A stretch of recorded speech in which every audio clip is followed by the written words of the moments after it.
আজি মই গুজৰাটী চিলাই এটা কৰি দেখুৱাবলৈ ওলাইছোঁ আপোনালোকক। ফুলপাহ কিন্তু সৰু পাহ নহয়, ডাঙৰ পাহ, পাঁচপৰীয়া পাহ হয়। মই এয়া মেখেলাখনত আঁকি লৈছোঁ, আঁকি পেলাই এয়া চিলাইটো আৰম্ভ কৰিবলৈ লৈছোঁ। আপোনালোকে চাব, প্ৰথম যোনে শিকিছে অকণ দিগদাৰ পাব চাগে। চুককেইটা এনেকৈ মই প্ৰথমে চুকখিনি কৰি গৈ আছোঁ। কিছুমানে সূতাডাল এডলীয়াকৈও ল'ব পাৰে বা দুডলীয়াকৈও ল'ব পাৰে। এডলীয়াকৈ ল'লে অকণ বস্তুটো মিহি হ'ব পাৰে, কিন্তু দুডলীয়াকৈ ল'লে বেছিকৈ জট খাই যায়, সেইকাৰণে মই দুডলীয়াকৈ লোৱা নাই। ঘৰকেইটা কিন্তু মই সৰু সৰু কৰিছোঁ, কাৰণ বেছিকৈ যদি ঘৰটো ডাঙৰ কৰোঁ তেতিয়াহ'লে ফুলপাহ দেখিবলৈ পাতল হয়, আৰু আপোনালোকৰ যদি জোখ লাগে অকণমান লাহেকৈ তেতিয়াহ'লে টানি দিব।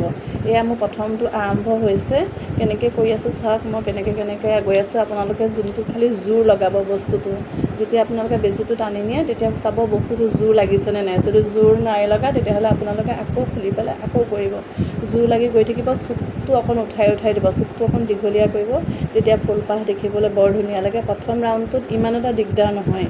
যেতিয়া আপোনালোকে দ্বিতীয় ৰাউণ্ডটো কৰিব তেতিয়া আপোনালোকে এটাই চাব বস্তুটো, যেন ফুলপাহ যোনডাল ৰছীডাল তললৈ থাকিব, সূতাডাল তললৈ থাকিব, সেইডালহে আপোনালোকে উঠাব।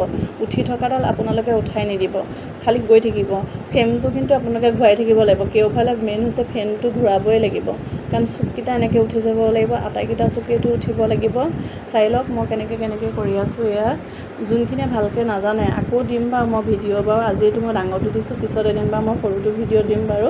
এয়া চাওক মোৰ কেনেকৈ ফুলপাহ উঠি গৈ আছে। চুককেইটা খালি উঠাই যাব। এয়া চাওক মই কেনেকৈ ফৰাডাল উঠাই গৈছোঁ আৰু উঠাডাল পেলাই গৈ আছোঁ। মানে ঠিক তেনেকৈ চুকটো উঠাই গৈ আছোঁ।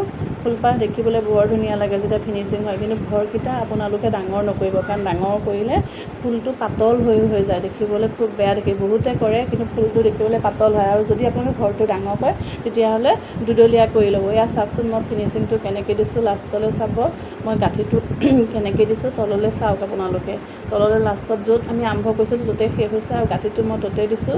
এনেকৈ বেজীটো ভৰাই 2-3 পাহ গাঁঠি দিছোঁ, তাৰপিছত আপোনালোকে কাটি দিব। এতিয়া